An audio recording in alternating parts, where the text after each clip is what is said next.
Majesta. See that? Where is it? Majesta. We have subbies. Oosh. Look at those. Punch. We have 2 amps. One for the subbies, one for the speakers. And they're about as old as God. Yeah, Noah brought them across on the ark just after the water plateaued. Offloaded them. We have 2 sets of speakers. And pretty much the brief for this job was, I just want to bang. So I don't know what that means. They say 4 doors more. I guess that's what that's all about. Anyway, we'll make it bang.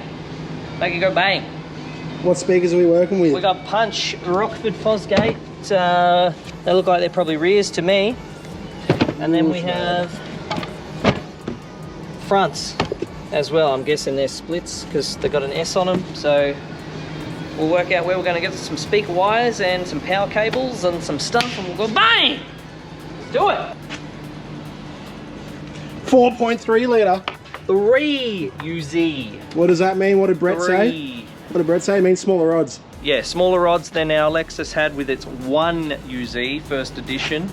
But these ones are VVTi, and the big block, 4.3 litres per 100 Ks. Great on fuel. Salty. So for those of you that don't know, these cars weren't really sold here, were they? This is no, they were never sold a here. private Japanese import. Yeah. Top shelf import from Japan. Top shelf. The radio and the sat nav says it's nowhere. Well, yeah. Outside of Japan, it's all ocean. Anyway, we need to find a way to get to this battery. All right, I'm gonna find a way through. We're gonna get some power run. We're gonna get some speakers in. We're gonna make it go bang. What'd you find? A big grommet down in the corner there. We just gotta find a way in there. You just go through the grommet into the car. It's easy. There's actually one here too, look at that. I didn't even pay attention to that. Usually Toyotas are pretty symmetrical left and right on the firewall, so this one is no different. Majesta. See what we can see on the inside of the car, eh? Oh, not much. Ooh, it's a bit rough here. Yeah. She's been out in the sun, boys. The whole dash is cracked. Still a grade A on the imports, but. Yeah. Be gentle. Be gentle.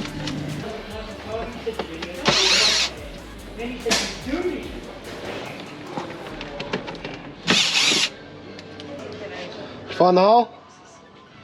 I found something. It's definitely cables that bury themselves deep in the abyss up here. But it's heading in the right direction, so I reckon that's the go. Tell the people what we're doing. We're looking for a way through. So there's a grommet down there in the corner, and we're trying to get through into here so we can run our cable through that way and we can power up Le Doof. Struggle town, eh? These things, the way these battery brackets are always designed, it's just painful. They work, but they're always just fiddly. And for the people following along, why do we disconnect the battery? Well, in this case I disconnected the battery because I was f***ing around with the airbag underneath the glove box, and it's very unlikely that it would actually just trigger and go off and explode in your face. But it's an extra safety precaution. Well, you right? just undo the battery and then it doesn't trigger or go off in your face. Like, you know it doesn't. So, Peace of mind. Seems logical to me. What are we doing? Pulling everything apart, just working out where everything's got to go, mate. Front door's apart, you can have a look at the quality of the speaker that's in there. Pretty easy to see why we're doing a replacement. Oosh, lad! Oos! Definitely it's seen better days, that one. 100%. Someone was bumping a bit too hard and the speaker decided to go boom. Someone was doing something that they shouldn't be, for sure. See what this rear speaker looks like. And then the last thing I have to do is find where all of these speaker wires run to. I would have expected there to be an amplifier either behind the glove box or in the boot, but thus far I have yet to find one. Doesn't mean it's not here, just means I still got to keep searching. And I'm really hesitant to pull that head unit out when you look at the condition of the dashboard, how cracked it is from the sun, because I don't think pulling that apart is a good idea. Yeah, rear speakers, same story. Absolutely destroyed. So that's the cone. What's that part called, Zach? The membrane. It's like a surround. Yeah. It's insane in the membrane. What's worse is that that's fallen apart. Like, it's rubber, Yeah. but it's pretty porous. Yeah. But there's no sun down there. That's what's Like, Yeah. you expect a speaker on a parcel shelf to do that, not necessarily like in a door. That's pretty wrapped. That's pretty wrapped. Zach's diving in a little deeper. What are we gonna find? There's not much of this car left to pull apart. Have we found any Street Fighter weapons? No, I haven't actually. It's a bit disappointing. I thought I was onto something with the Street Fighter weapons. The boot. Show ya. Thought I was onto something with it when I found this. Then I realised it was just a jack handle. So that was disappointing. And then I thought maybe this. But I don't even know what that is. Number plate holder? Some description? Why has it got power in it? You know what I reckon that is? I reckon that's like a little, it's like one of those writing things or something. I don't know. No idea. What if it's one of those things that I think it's just a light because it's only got 2 wires into it. Anyone knows, the electrical man knows. Weird. Japanese stuff. There's a heap of Japanese stuff. even the writing on the buttons? In behind here. It's not uncommon when you get these cars, import cars, like you see it less now, but when we used to see all the popular Jap import cars coming in, and they were always filled with stuff like this that doesn't work here. Like this has got a mini disc player in it and a bunch of other stuff. It's got like this TV tuner, little aerial up here on the windscreen. Like you pull this apart in here, there's all sorts of plug-in modules and stuff. Like almost every Toyota Sora we ever saw, or even like Skylines and S chassis stuff that came in that was private imports, always had stuff like this in it. And it's good to see nothing's changed in the 20 odd years difference between that stuff and this stuff. Do guys in Japan still love adding in all sorts of extra random shit? It's great. Now I need to find the amp. It's hiding here somewhere. So you found the amp? Yeah mate, there it is. Hiding in the corner. You might need the light for that one, but yes, it is under there. Trap for young players. They pulled the whole car apart and then thought, you know what, there's one panel there I didn't lift up. I'll lift that one up, expecting there to be a jack under there, and there was an amp under there. So good for me. There it is. Whoosh. So yeah, that runs all the speakers, it runs the subs, whatever. So rather than fully rewiring the car to put a 4-channel amp here to run 4 speakers in the back, what we're going to do is run speaker wires from here to the amp. And the amp will probably just sit on top of the box because the box is really little. And then run our high level input from here to the amp as well. So everything we need is actually in the boot except for a power cable. But if you come with me to the front, come and have a look at this. Once we got the battery out, you can see very easily that there's a nice big fat grommet there which already had, like many Toyotas do, a nipple on it. And brace yourself, we chop the nipple. Oof. Twinges every time. Chop it off, we run our cable through there so you can see that cable runner. Stretching it out.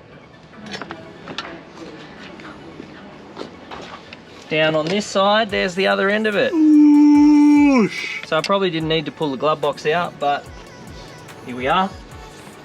So once I get my power cable, I'm going to pull it straight through from there, through to the boot. There's a grommet at the back, I've already pulled that out, like we're good to go. We've got speakers. Oh hey. So Majesta. Amps going in the back, wiring we've now got, so I'm going to run the power cable.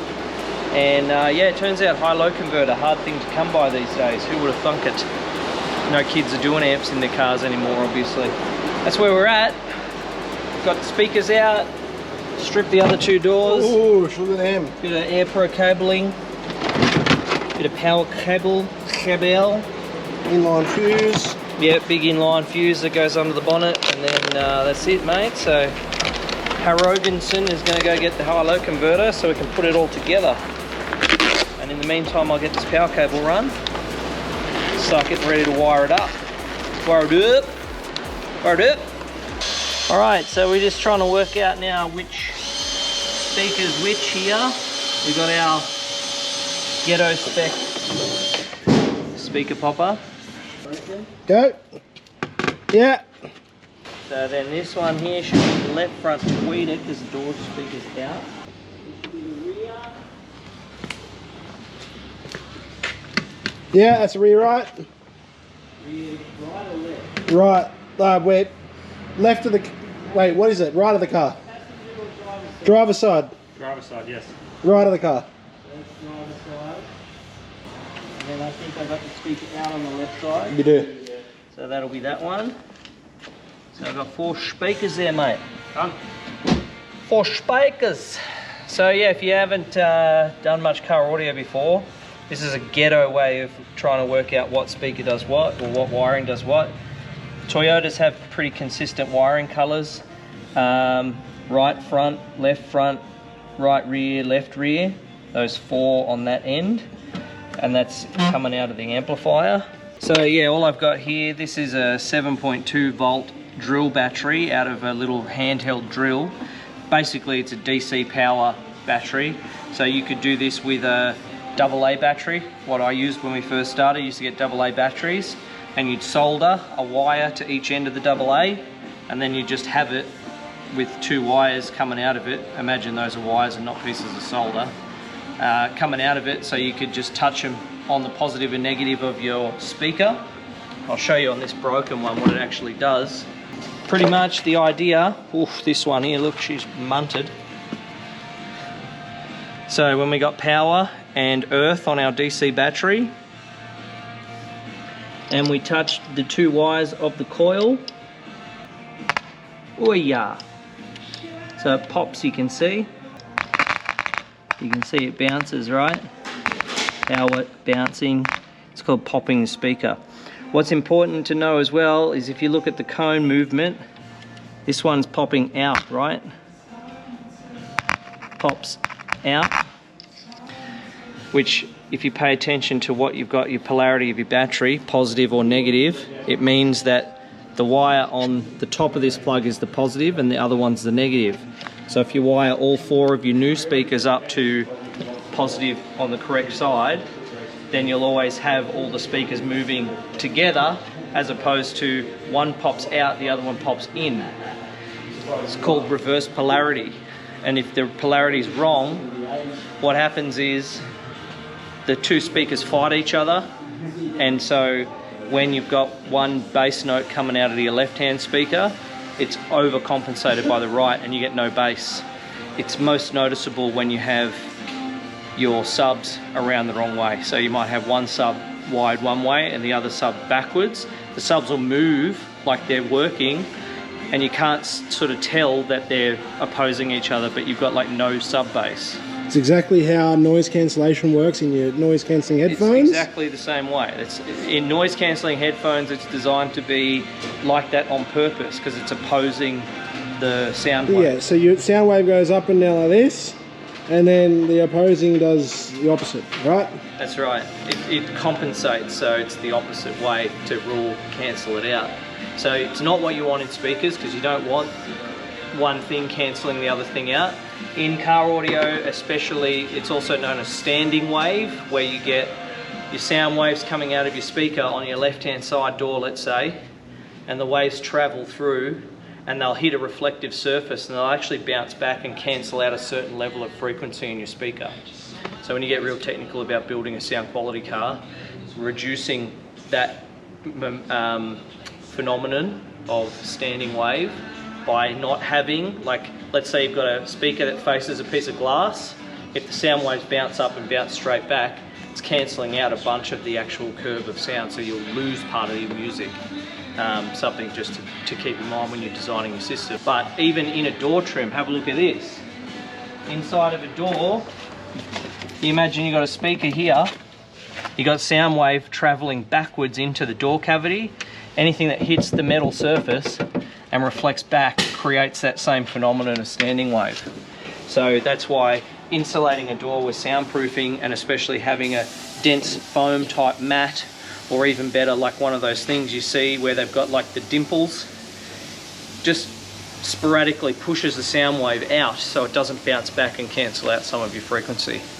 If you want to see where we actually soundproof a door, go watch our, what was it, the Ford Ranger Raptor video? Yeah, we recently did a Ranger Raptor with a pretty big system in it, and specifically insulated behind the speakers with that foam style absorbent material to reduce exactly that. So different ways you can do it. Link in bio. Yeah, check it up in the link here. I'll put it up here in the corner for you. Oosh! Check out the new speakers. Yeah, mate. Just mounting them up in their new homes. So you might find yourself asking a question here. Zach, why are you not using crimp-on terminals? That's a very handsome question. In the case of these Rockford Fosgate speakers, they don't supply you any, first of all. So they didn't come with any. Second of all, I don't have any the right size because these have got a big one and a little one. Big one for the positive and a little one for the negative. Third, sometimes crimp terminals have a habit of undoing. So in this case here, once it's soldered on, typically they don't come off again. Explain to the people what you're doing. Fitting the door trims back on after Zach's just fitted the speaker, so, but definitely looks a little tighter. I'm just wondering Add some lube, mate. if it needs some, yeah, some more TLC. Man, the plot thickens here. What have we discovered? It's always been a pet hate of mine, people that supply their own shit, because every time there's a problem. Every time. These speakers are a split speaker, meaning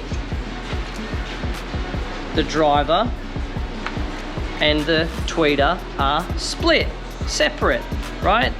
Normally you have a tweeter crossover in the middle, little box or something similar, and a speaker.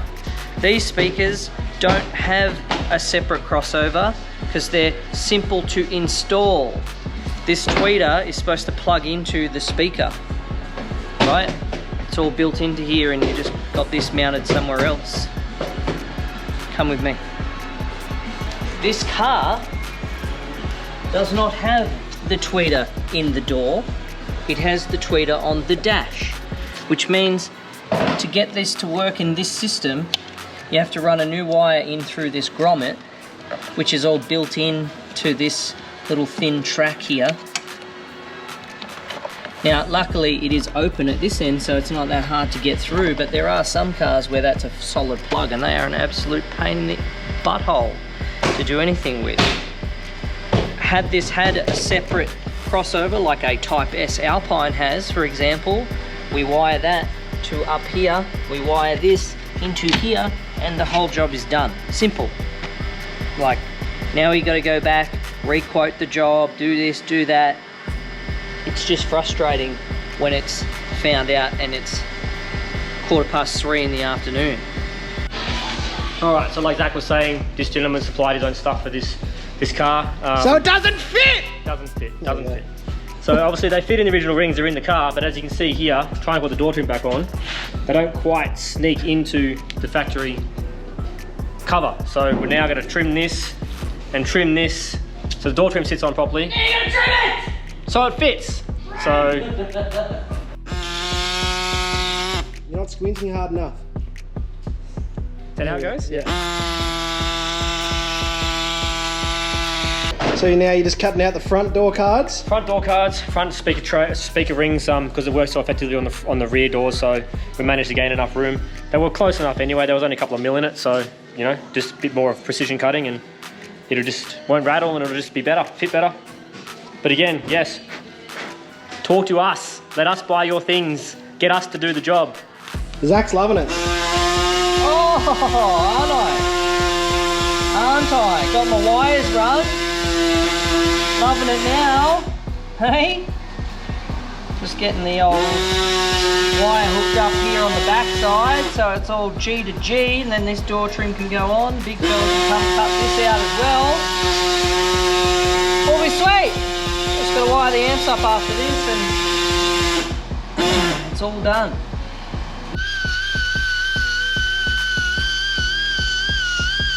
Where are we up to? Tweeter's done.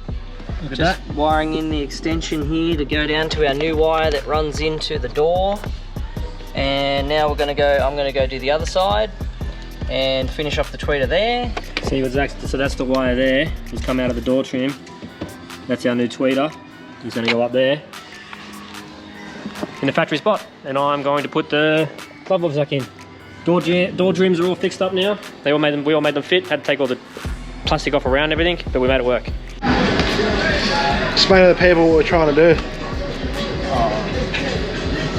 It's very simple, mate. It doesn't work.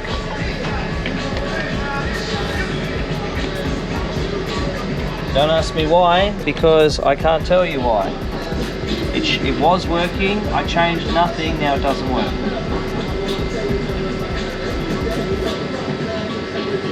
The amp at the back is just flicking on and off protection like it's something, he doesn't like something, but there's nothing connected to it. So these subs read at 2 ohms, which should be within spec for most amplifiers. So short of saying that it's a crappy second-hand amplifier, that's about all I can put it down to.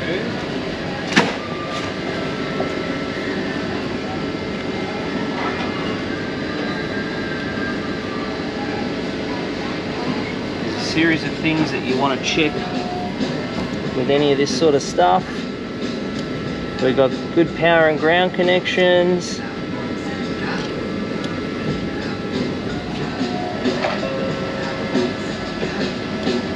Majesta, all finished back together. I was going to say in one piece, but the car's kind of falling apart a little bit. Anyway, so that is wrapped up. We ran into the issues there, as you saw, with the sub amp. So basically, that sub amp has some sort of internal fault with the circuitry. It's either with the board itself inside of the sub amp, or it might be something to do with wiring internally. So that sub amp's ready for the bin, but the rest of the car looks like it's all pretty good. So happy with that. Once you get a new amplifier, all the wiring's there, everything's there, ready to go. So the thing will turn out mint once it's actually finished. And if it comes back for that, we'll give you an update and show you it all running at that point, because right now it doesn't sound the best without the subs there. Anyway, that's it. Toyota Majesta Crown.